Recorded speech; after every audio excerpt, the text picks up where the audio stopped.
प्यारे विद्यार्थियों, the study class की ऑनलाइन प्लेटफॉर्म पर आप सबका एक बार फिर से स्वागत है। तो ऑनलाइन क्लासेज में अपन पढ़ रहे थे, आपके साइंस की रेगुलर क्लास आ रही, मैथ की आ रही है, और आज अपन एक नई शुरुआत करने जा रहे हैं। हिंदी की क्लास की शुरुआत करने जा रहे हैं। हिंदी में आपको व्याकरण पढ़ाई जाएगी, जिसमें कक्षा 6 से लेकर 12वीं तक, कक्षा 6 से लेकर यानी कि छोटी सी चीज से शुरुआत करेंगे। कक्षा 6ठी वालों के काम की 7वीं, 8वीं, 9वीं, 10वीं, 11वीं और 12वीं लेवल तक की व्याकरण को अपन पढ़ेंगे। ठीक है। बात करें अपन हिंदी की, हिंदी की बात करें अपन तो हिंदी एक भाषा है। हिंदी क्या है? अपनी भाषा है। अगर हिंदी की शुरुआत की, भाई हिंदी की उत्पत्ति कहां से हुई, हिंदी भाषा आई कहां से सबसे पहले, तो सबसे पर हिंदी की जो जननी है वो संस्कृत को माना जाता है। किसको माना जाता है? संस्कृत को माना जाता है। यानी कि संस्कृत आई, संस्कृत के बाद में पाली आई, फिर आपकी प्राकृत, प्राकृत के बाद में अपभ्रंश, प्राकृत से अपभ्रंश होकर, और अपभ्रंश का एक भाग है शोरशैनी।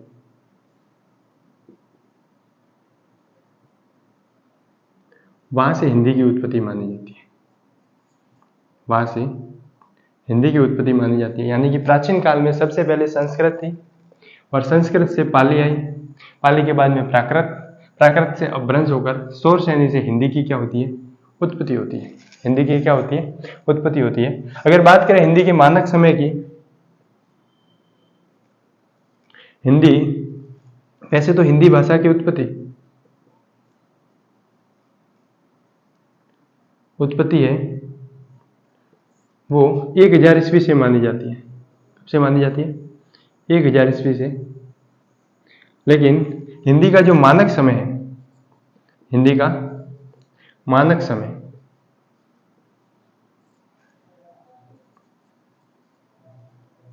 हिंदी का मानक समय वो 1100 ईस्वी माना जाता है। क्या माना जाता है? 1100 ईस्वी। इस प्रकार से अपनी हिंदी भाषा की क्या होती है?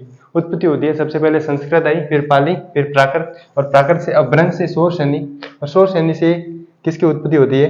हिंदी की उत्पत्ति होती है। किसकी उत्पत्ति होती है? हिंदी की। अगर बात करें हिंदी के मानक समय की, तो हिंदी का जो मानक समय है वो 1100 ईस्वी माना जाता है। कब माना जाता है? 1100 ईस्वी माना जाता है। अब हिंदी, हिंदी शब्द है वो खुद का नहीं है। यानी कि हिंदी शब्द, हिंदी है वो फारसी, पारसी या ईरानी भाषा का शब्द है। कौन सी भाषा का शब्द है?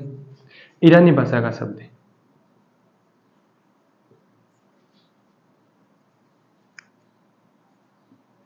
आज अपन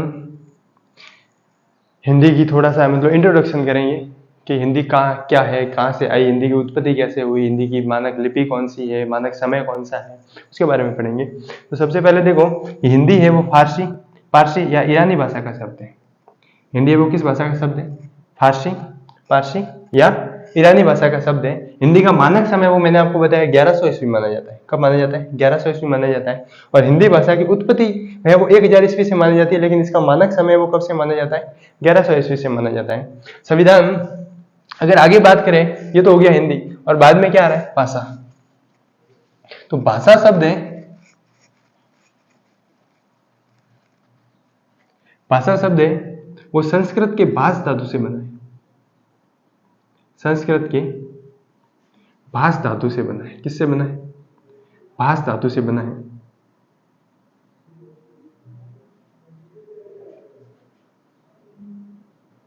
बना है, जिसका शाब्दिक अर्थ, जिसका अर्थ है,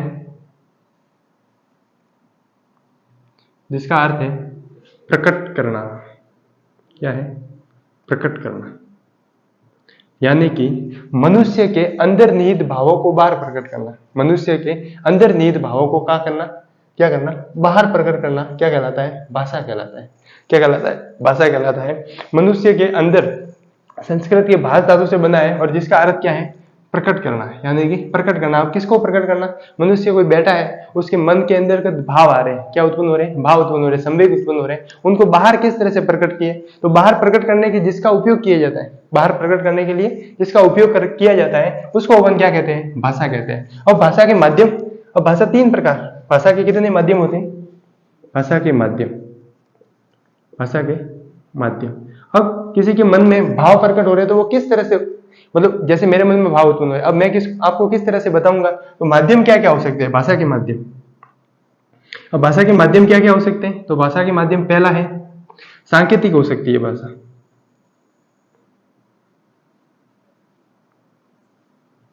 भाषा कैसी हो सकती है, सांकेतिक हो सकती है। कैसी हो सकती है, यानी कि संकेतों के माध्यम से बताना। किसके माध्यम से बताना, संकेतों के माध्यम से, यानी कि सांकेतिक हो सकता है। दूसरा भाषा का माध्यम है वो मौखिक हो सकता है।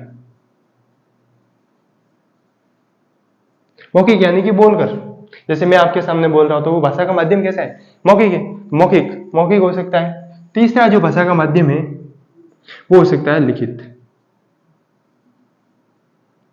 कौन सा है, लिखित, यानी कि अपने मन के भावों को अपन किस तरह से प्रकट कर सकते हैं। पहला अपन संकेत करके प्रकट कर सकते हैं, जैसे किसी को पानी पीना है तो अपन बोल सकते हैं कि भाई पानी, इस प्रकार से प्रकट कर सकते हैं, तो वो हो गया सांकेतिक, यानी कि आपने क्या दिया, उसको संकेत दिया है। दूसरा आप मौखिक बता सकते हैं कि पानी लाना, इस तरह से अपन मौखिक भी प्रकट कर सकते हैं। तीसरा क्या कर सकते हैं, अपन लिख सकते हैं, यानी कि कागज पे अपन ने लिख लिया कि पानी, फिर आगे वाले को दे दिया तो भी वो समझ जाएगा। यानी कि अपने मन के भावों को प्रकट करने के लिए जिसका उपयोग किया जाता है वो तो है भाषा। और भाषा के माध्यम कौन कौन से हो सकते हैं, तो भाषा के माध्यम एक तो सांकेतिक हो सकता है, मौखिक हो सकता है, और कौन सा हो सकता है, लिखित हो सकता है। कौन सा हो सकता है, लिखित हो सकता है। बात करें हिंदी भाषा की,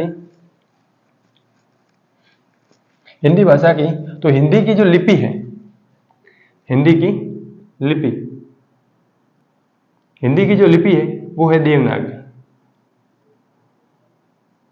कौन सी लिपि, देवनागरी, देवनागरी लिपि है। और संविधान के अनुच्छेद 343 से 351 तक,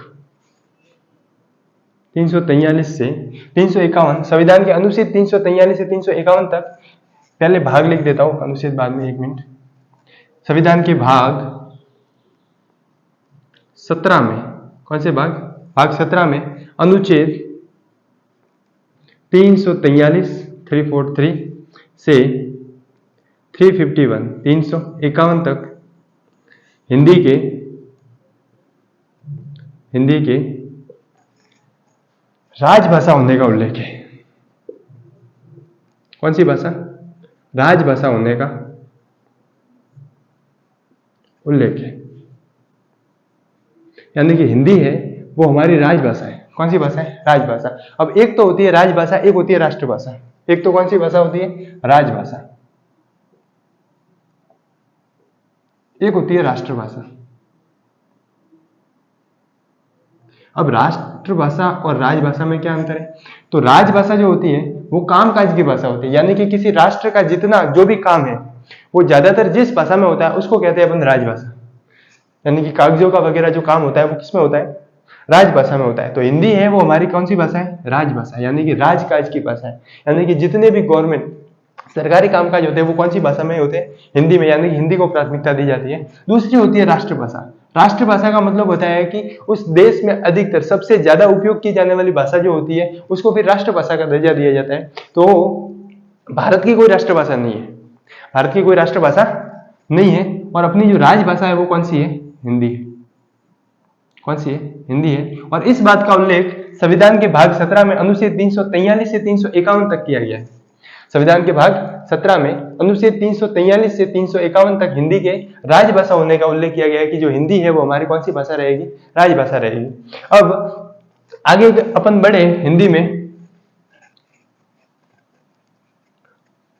तो सबसे पहले अपन हिंदी भाषा की बात करते हैं। तो भाषा की सबसे जो छोटी इकाई है वहां से अपन शुरुआत करेंगे।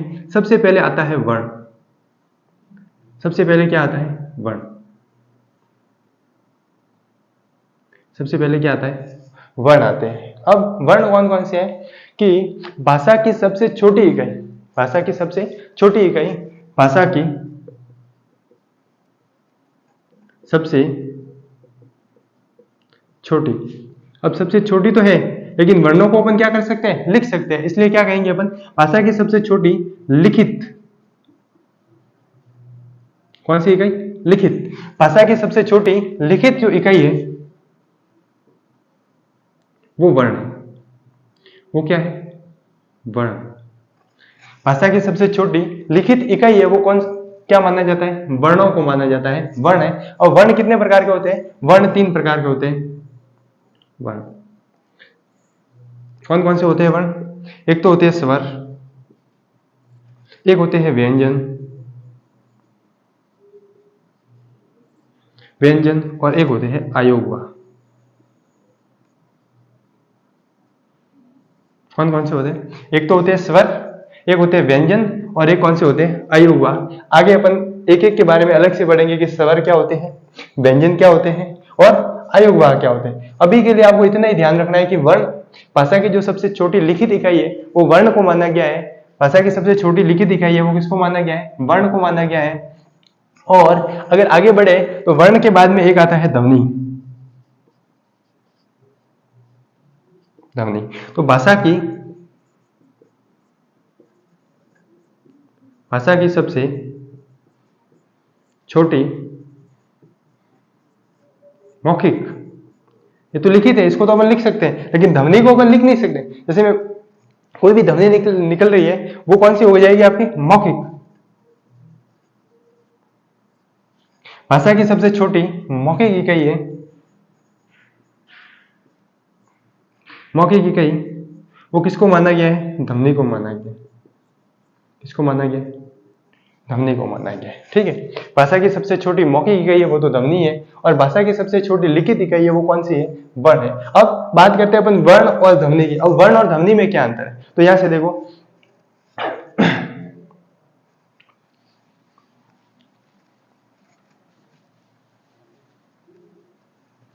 एक तो होते हैं वर्ण, एक है ध्वनि।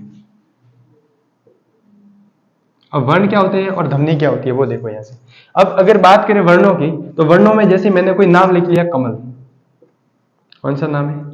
कमल, और यहां पर भी अपन लिख लेते हैं कमल। ठीक है, अब यहां से देखो, अगर इसमें वर्ण की गिनती करने जाए तो इसमें क है, क के साथ में कौन आ रहा है? अ आ रहा है, क। फिर म है, म के साथ में भी क्या आ रहा है? अ आ रहा है। ठीक है, फिर ल है, और ल के साथ में भी कौन आ रहा है? अ आ रहा है, कमल। कमल की जगह कोई भी जैसे राम ले लिया तो र के साथ में आ रहा है, म के साथ में क्या आ रहा है? आ। यहाँ पर भी देखो, अब ध्वनि की बात करें तो ध्वनि में वर्णों को नहीं गिना जाता है, ध्वनि में सिर्फ क की ध्वनि आ रही है, म की ध्वनि आ रही है, और ल, यानी कि किसकी ध्वनि आ रही है? ल की ध्वनि आ रही है। क की ध्वनि आ रही है, म की ध्वनि आ रही है, और ल की ध्वनि आ रही है। अगर इसमें गिनती करें तो 1 2 और 3, कितने हो गए? 3। अब यहां पर गिनती करने जाए 1 2 3 4 5 और 6, यानी कि कुल कितने वर्ण आ रहे हैं? 6 वर्ण आ रहे हैं। कुल कितने वर्ण आ रहे हैं?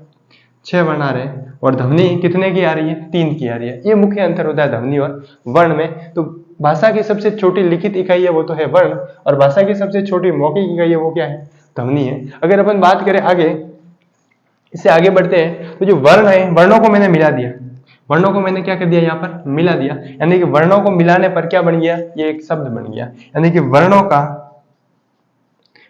का सार्थक समूह, वर्णों का सार्थक समूह, वर्णों का सार्थक समूह शब्द कहलाता है। क्या कहलाता है? शब्द कहलाता है। अब यहां पर आके जब मैंने इन 6 के 6 वर्णों को क्या कर दिया? मिला दिया। 6 को मिलाते ही एक नाम बन गया कमल। क्या बन गया? कमल। और कमल क्या बन गया? एक शब्द बन गया। यानी कि जब मैंने वर्णों को मिलाया तो वर्णों का सार्थक समूह, वर्णों का कौन सा समूह? सार्थक समूह क्या कहलाता है? वर्णों का सार्थक समूह शब्द कहलाता है। क्या कहलाता है? शब्द कहलाता है। अगर अपन आगे बढ़े तो जब मैंने शब्दों को मिलाएंगे अपन, जब ये शब्द है जैसे कमल, जैसे कमल, ये मैंने शब्द मिला दिया कमल, एक और शब्द ले लिया कमल तालाब में है, बस इतने ले लो। कमल तालाब में है, कमल कहां पर है? तालाब में। तो ये वर्ण मिला, ये शब्द मिला दिया, पहले वर्णों को मिलाया, ये शब्द बन गया, फिर यहाँ पर वर्णों को मिलाया, ये क्या बन गया? शब्द मिल गया। अब इन शब्दों को मैंने क्या कर दिया? मिला दिया। तो शब्दों को जब मिलाओगे आप, तो शब्दों का सार्थक समूह, शब्दों का सार्थक समूह, सार्थक का मतलब होता है जिसका कोई ना कोई क्या निकलना चाहिए? अर्थ निकलना चाहिए। शब्दों का सार्थक समूह वाक्य कहलाता है। क्या कहलाता है? वाक्य कहलाता है। शब्दों का सार्थक समूह क्या कहलाता है? वाक्य कहलाता है। और अगर कोई वाक्य पूरा नहीं है, जैसे कमल तालाब में, तो वाक्य शब्दों का समूह जिसमें वाक्य पूरा नहीं हो, तो वो क्या कहलाएगा? वाक्यांश कहलाएगा। यानी कि वाक्य का एक भाग, पूरा वाक्य नहीं, वाक्यांश कहलाता है। क्या कहलाता है? वाक्यांश कहलाता है। अब वापस देखो एक बार, सबसे पहले अपन ने क्या किया था? वर्णों को मिलाया, वर्णों को मिलाने पर क्या बन गए थे? शब्द बन गए थे। यानी कि वर्णों का सार्थक समूह शब्द कहलाता है, शब्दों का सार्थक, वर्णों का सार्थक समूह शब्द कहलाता है, और शब्दों का सार्थक समूह क्या कहलाता है? वाक्य कहलाता है। क्या कहलाता है? वाक्य कहलाता है। और अगर कोई वाक्य अधूरा है, यानी कि पूरा वाक्य नहीं है, तो उसको अपन क्या कहेंगे? वाक्यांश कहेंगे। क्या कहेंगे? वाक्यांश कहेंगे। शब्दों का समूह तो हो रहा है, लेकिन वाक्य पूरा नहीं हो रहा है। यहाँ पर देखो वाक्य पूरा हो रहा है, लेकिन अगर कोई वाक्य इस प्रकार से, जैसे राम खेलता, अब है नहीं लिखना है, ठीक है, तो ये वाक्यांश हो गया, पूरा वाक्य नहीं आ रहा है आता तो राम खेलता है, पूरा वाक्य बन जाता। लेकिन ये वाक्य का क्या है? अंश है। वाक्य का क्या है? एक अंश है। तो ये हो जाएगा, इसको अपन बोलेंगे वाक्यांश बोलेंगे। क्या बोलेंगे? वाक्यांश। यहां तक समझ में आ गया आपको? एक बार फिर से देखो, ये सबसे पहले अपन ने क्या देखा?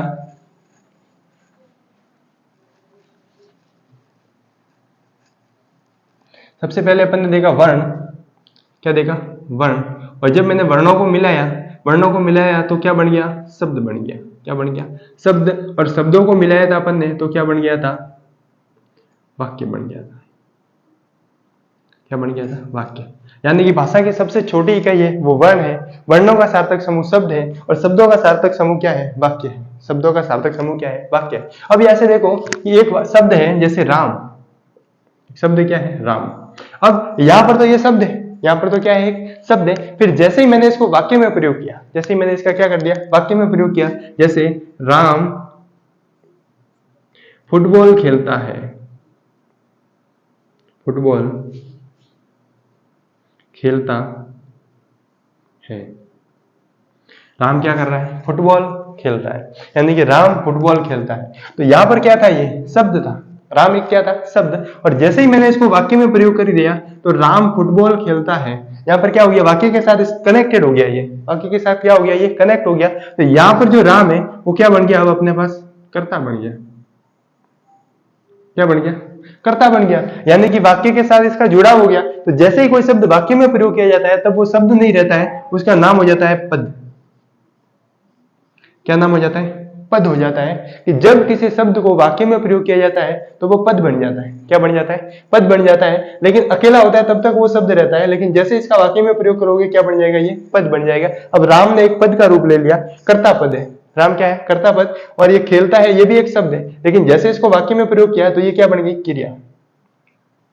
क्रियापद बन गया। ये क्या बन गया? क्रियापद। जैसे पहले से एक क्रिया ही है खेलना, लेकिन जैसे इसको वाक्य में प्रयोग किया, तो ये क्रियापद बन गया। और फुटबॉल क्या बन गया? कर्मपद। यानी कि इसने भी पद का रूप ले लिया यहाँ के। समझ गए? इस प्रकार के अगर कोई शब्द अकेला है तो वो शब्द है, लेकिन जैसे उसका वाक्य में प्रयोग करोगे तो किसका रूप ले लेगा? वो पद का रूप ले लेगा। इसी कड़ी में अपन आगे बढ़े।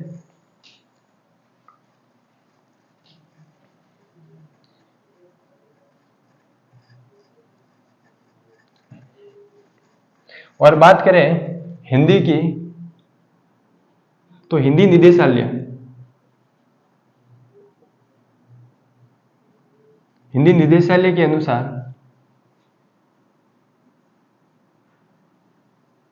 कुल वर्ण, कुल वर्ण, कुल वर्ण कितने माने गए हैं? 52 माने गए। कितने माने गए? 52। और अगर बात करें हिंदी के वर्णमाला की, हिंदी की वर्णमाला में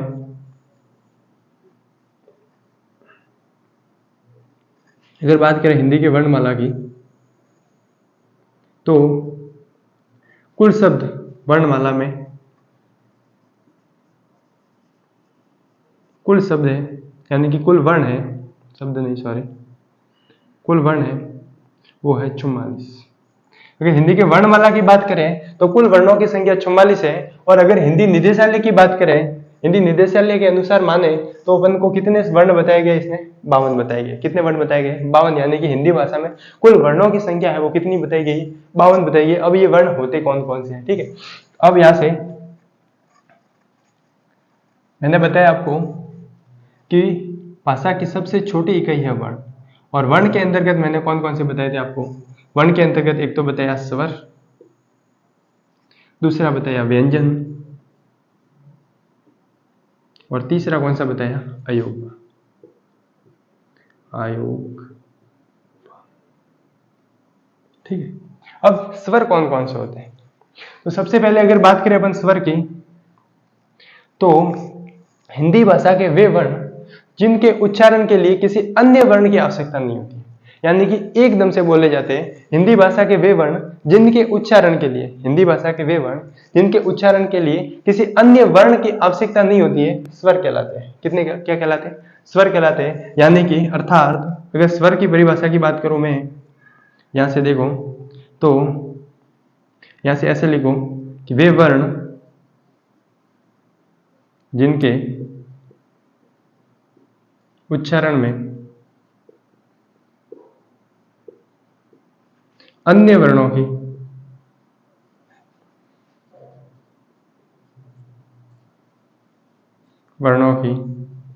आवश्यकता नहीं होती है।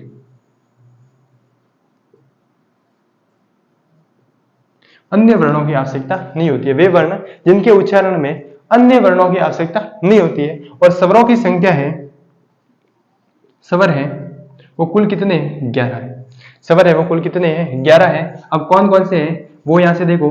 सबसे पहले अ, फिर है आ, ई, बड़ी ई, ऊ, ऊ, री, ए, आई, ओ और अब। 1 2 3 4 5 6 7 8 9 10 और 11। 1 2 3 4 5 6 7 8 9 10 और 11। कुल कितने स्वर है? 11 स्वर है। कुल कितने स्वर है? 11 है। अगर बात करें स्वरों की, सबसे पहले तो वे वर्ण जिनके उच्चारण में अन्य वर्णों की आवश्यकता नहीं होती है, स्वर कहलाते हैं। फिर स्वरों की संख्या की बात करें तो कुल कितने स्वर है? 11 है। कौन कौन से? अ से लगाकर औ तक, अ से लगाकर औ तक, अ आ ई उ ऊ री ए आई ओ और औ। यहां तक कुल कितने स्वर है? 11 स्वर है। और मात्रा की बात करें अगर स्वरों की मात्रा की, मात्रा तो मात्रा हो जाएगी आपकी 10। मात्रा कितनी हो जाएगी? 10। क्यों? क्योंकि अ की कोई मात्रा नहीं होती है। आ की होती है, ई की, फिर ए की, फिर ए की, फिर ऊ की, फिर री की, फिर ए आई ओ और औ की मात्रा होती है, लेकिन अ की कोई मात्रा नहीं होती है। अगर बात करें स्वरों की तब तो 11 हो जाएंगे, लेकिन अगर स्वरों की मात्रा की बात करें तो कितने हो जाएगी? 10 हो जाएगी। ठीक, कितनी हो जाएगी? 10 हो जाएगी। अब अगर व्यंजक की ओर अपन बढ़े आगे, व्यंजन, तो व्यंजन की परिभाषा में देखो, वे वर्ण जिनके उच्चारण में स्वरों की आवश्यकता होती है। अर्थात ये भी बोल सकते हो आप कि स्वरों के उपयोग से उच्चारित किए जाने वाले वर्ण वो क्या कहलाते हैं? व्यंजन कहलाते हैं। वे वर्ण जिनके उच्चारण में स्वरों की क्या होती है? आवश्यकता होती है, यानी कि स्वर होते हैं साथ में। क्या होते हैं? स्वर होते हैं, व्यंजन कहलाते हैं। क्या कहलाते हैं? व्यंजन कहलाते हैं। क्या कहलाते हैं? व्यंजन कहलाते हैं। और अगर बात करें अपन व्यंजनों की, तो व्यंजनों की जो संख्या है व्यंजनों की वो है आपके 44। कितने? 44। कौन कौन से हैं? यहां से देखो, क से लगाकर म तक, क से लगाकर म तक, फिर आगे य, र, ल, व, स, श, स, ह, ये सारे व्यंजन हैं। क से लगाकर म तक, क से लगाकर म तक, सॉरी 44 नहीं, 44 से टोटल हो जाएंगे, 44 से क्या हो जाएंगे टोटल 33, 33 ये और 11 ये मिलाएंगे तो टोटल कितने हो जाएंगे 44। ठीक है। अगर बात करें कुल व्यंजनों की तो कितने हैं 33। कौन कौन से, क से लगाकर म तक और फिर य, र, ल, व, च, स, स और ह। ये सब क्या है, किस में आते हैं, व्यंजन में आते हैं। अयोग वाह में 2 स्वर है, अयोग वाह में कितने वर्ण है, 2 वर्ण है। कौन कौन से, अंग और अह। कौन कौन से, अंग और अह। आज के लिए इतना ही। हिंदी की व्याकरण में अपन कल आगे पढ़ेंगे कि व्यंजक कौन और व्यंजन के अलावा कौन कौन से वर्ण होते हैं और कुल मिला के 52 कैसे होते हैं। ठीक है, आज के लिए इतना ही, धन्यवाद।